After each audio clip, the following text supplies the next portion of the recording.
Hey, welcome to the House of Rags. Today we're demystifying engine bay cleaning. You always see on the internet, it's so controversial, Ivan. Don't do it, don't ever touch it, and then you got people full foam canning it and scrubbing it down.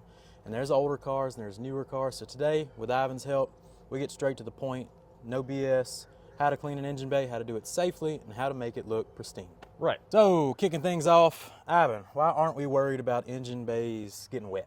Well, as you're driving down the road, and it's a rainy day, nice pouring rain.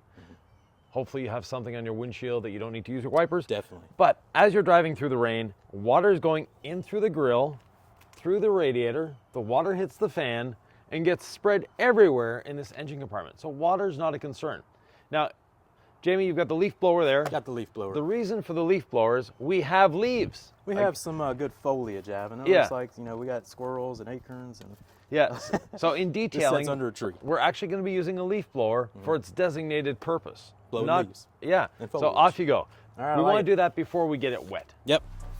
Make sure this is charged.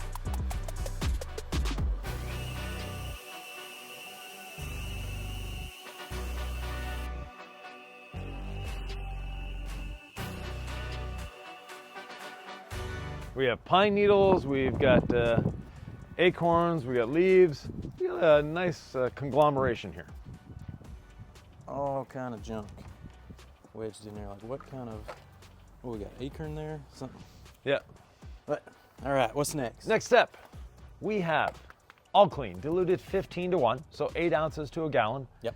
And just a smidge of incredible Just a smidge. suds. If you want to know how to dilute that, let's cut to the dilution. Yep. All right, so today we're mixing up some all clean and incredible suds for some engine bay cleaning. First, we're starting out with that 1 gallon of Target water, only the finest. But I do believe, I definitely like running distilled water in the IK sprayers. Yeah. Because the filters, it just takes out all the minerals.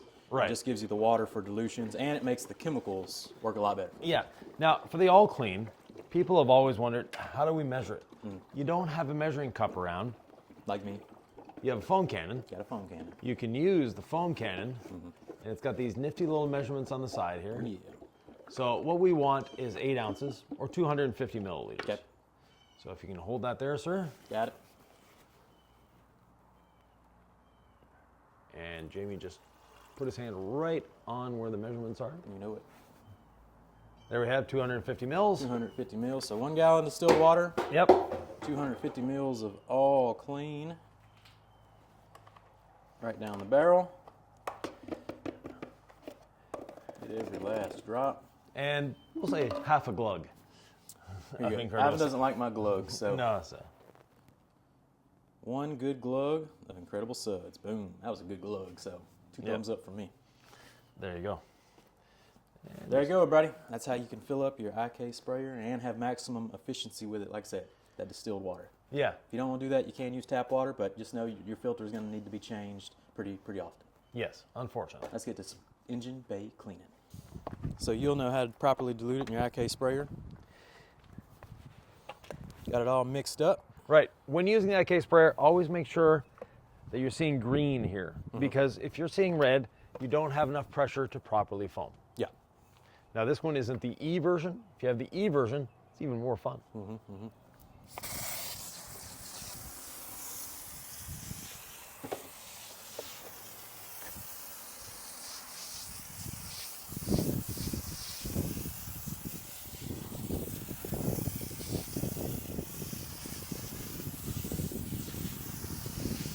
I like to apply the foam from 3 different angles.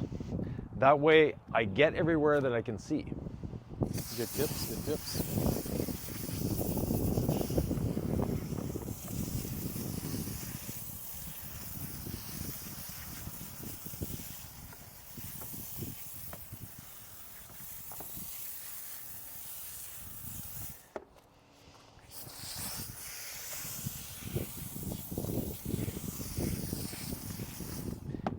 Now the engine is cool. It's not a hot day, first of all, but the engine just didn't come off the highway.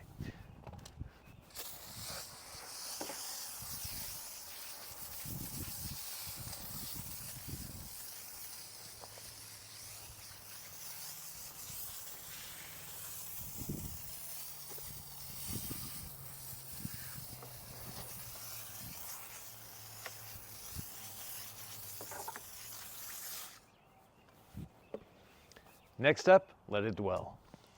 Let it dwell. Let And dwell just means let it set up. It's emulsifying, it's breaking it down. You can see here, we haven't touched anything yet. You can see the dirt being lifted off the surface with the power of the all clean and incredible suds. The foam's gives it that added dwell time. Yep. So just a phenomenal combination, all clean and incredible suds. Now we're getting into the controversial part of the engine bay detail, whether to use pressure or whether to use a flooding mechanism. We have both here. You get this on Amazon, a little flood tip. So let's flood first, see how it does compared to the pressure washer. Flood tip in, pressure washer off when you use the flood tip, and simply rinse the now encapsulated and emulsified dirt away. If you don't have a pressure washer and this fancy tip, Garden hose. yeah, garden hose does a great job. And Jamie has just a bit of air in his system. Yep, just a little bit. 100-foot hose. Takes a while to get the air through the hose. Definitely. Now that we got all the air out, using the flood nozzle, I'm going to put the pressure tip back in. I'm going to turn on the pressure washer. Yep. And really get controversial. So I've never had a problem using the pressure washer, because why? We're going to keep a safe distance, you know, 1 foot to 2 foot away from especially electrical parts that the connections are. And it's actually using less water using the pressure washer than it is the flooding. So if you're concerned with that, you want to go pressure washer. But let's give it the rinse. Watch stack, Ivan.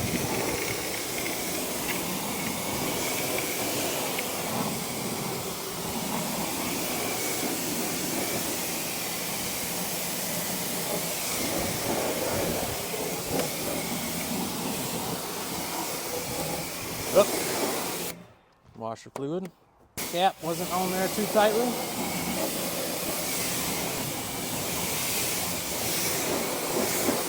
There you go, quick and easy, no damage done.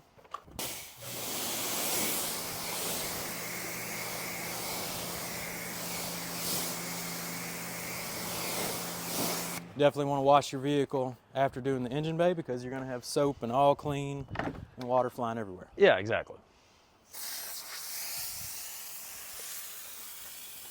So we'll reapply the all clean and incredible suds mix.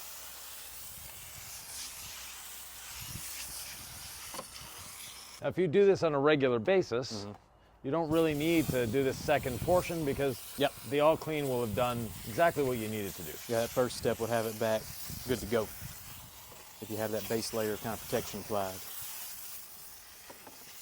like a normal routine. Now, Jimmy, have you ever had a problem with an engine not starting? Or I've never had a problem with it in my career. Me and the thousands of engine bays that we did in our shop, we had one. One? Yeah. Yep. And the dealer was very happy to pay for it. They knew before sending it to us that it had a problem. Yeah. So it wasn't caused by the washing, it was just a lack on their part. So Now we're done with the IK foamer, we can move it aside. Time for some agitation. Agitation You got some in the incredible bucket. suds in this bucket. In the bucket we have incredible suds. We'll foam it up, add some extra lubrication of our brushes. We have our wheel and body brush. I got the detail brush. I'll get in the details, Ivan. You take the bigger areas.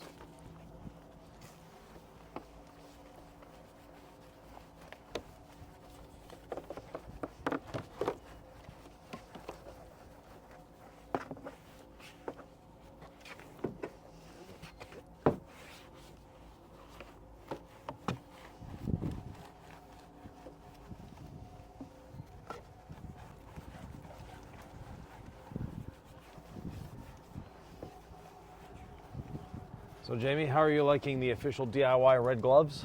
I actually really like these red gloves. These are some good stuff. You need to figure out how to get these on the website, I think, because they're awesome. Nice and grippy. Yeah. I like them a lot. And the color matches my shoes. Color matches the shoes. And when you're styling, you're profiling, it's a good time.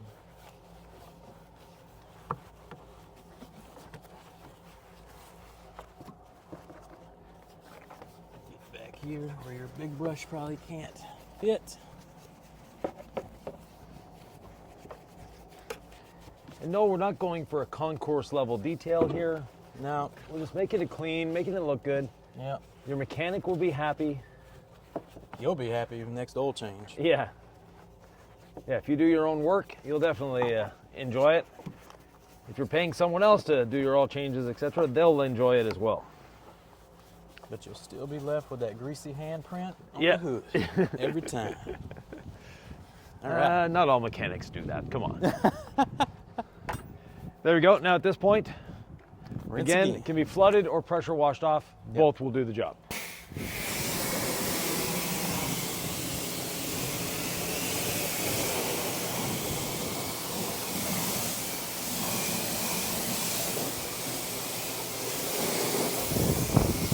Woo, the wind. It's picking up.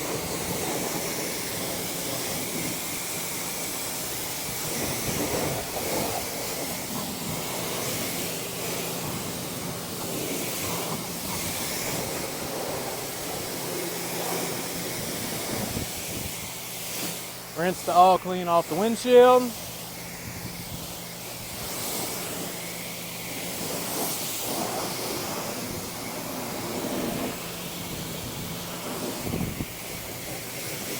Boom. You see some hydrophobic action started happening once we Yep. cleaned it up. Now the rinsing, you definitely want to do it from 3 sides as well. You want to make sure that you've got all that soap and all clean out of there. Yep. Jamie has done a spectacular job. Next, you can use the leaf blower. I like air drying. The other way of doing it is spray a bit of quick beads on, rinse it again. It's going to be easier. But Yep. we're going to be finishing this off in a different way because of all this plastic here. Off you go. Yeah, this plastic needs a little extra than Yeah. quick beads. So, blow dry.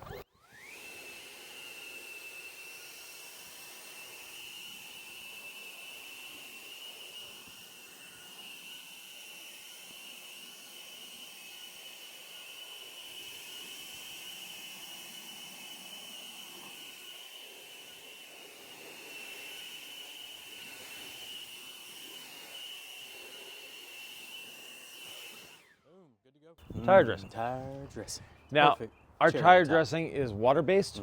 So if there's a bit of moisture left there, not a problem. It's going to all mix in. Yep, I didn't sit there for No. completely dry it because I knew we'd hit it with a little water-based dressing. So Yeah, and you don't want to use a solvent-based dressing in an engine compartment. Not a safe thing to do. not a good thing to do. I like he's using the brush method because it is windy today, so the brush is going to give us complete control of the dressing. Yeah.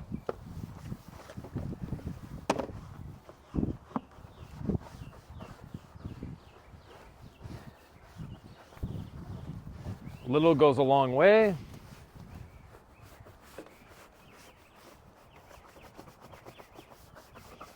And these engine bays with all this plastic, this is a really nice way of finishing them off. Oh yeah.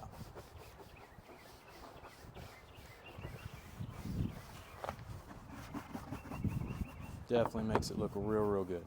And if you're wanting to do, a little more, a little over and above, then you can get that fine detailing brush and Yep. get in there and do all the small stuff as well. For sure. You can take it to however, degree of detail you want to take it. Get that showroom finish. Today we're good with a quick, fast, light application. As we're not trying to win any shows here, Ivan. No. Well, it is, after all, a 2017 Buick. So it's almost 10 years old. Yep.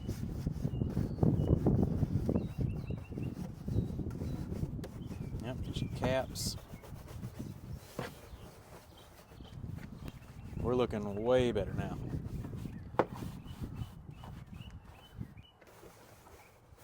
So Jamie, one thing in the past DIY detail videos where people have complained is that they didn't see the engine starting afterwards.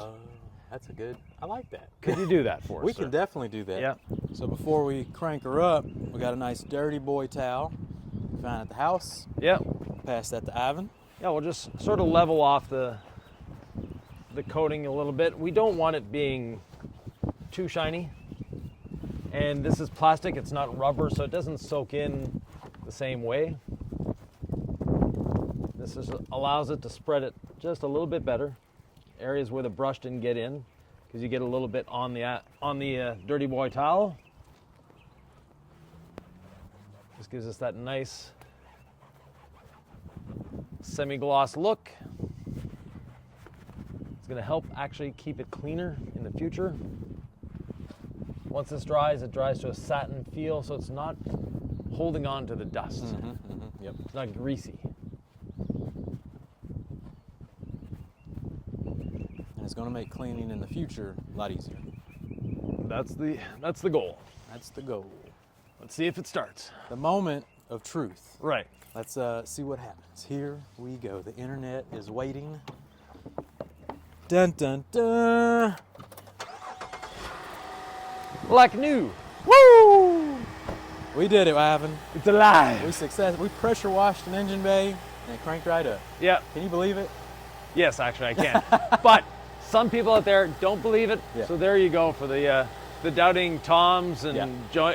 Janes and Karens and Bobs Yep. and all of you that may have doubted this. And I like it's, like you said, almost a decade-old vehicle. Yeah, Still no problems. not a problem. Yep, good to go. Modern vehicles are designed to get wet. It's not an issue. We don't have distributors like we used to have. Yeah. We don't have all those little things. The connectors are better built these days. They have seals in them. It's less of a concern. Yep. If you're dealing with a 1963 Chevy, maybe you want to, Yeah. cover that. For sure. Cover the distributor, maybe cover the alternator. Yeah. Today's alternators are designed to get wet. It's not an issue. Yeah. So Jamie, thank you very much. We did it, sir. We demystified the engine bay cleaning and get all this stuff at the house. Let's shut the hood, call this a wrap. Like and subscribe.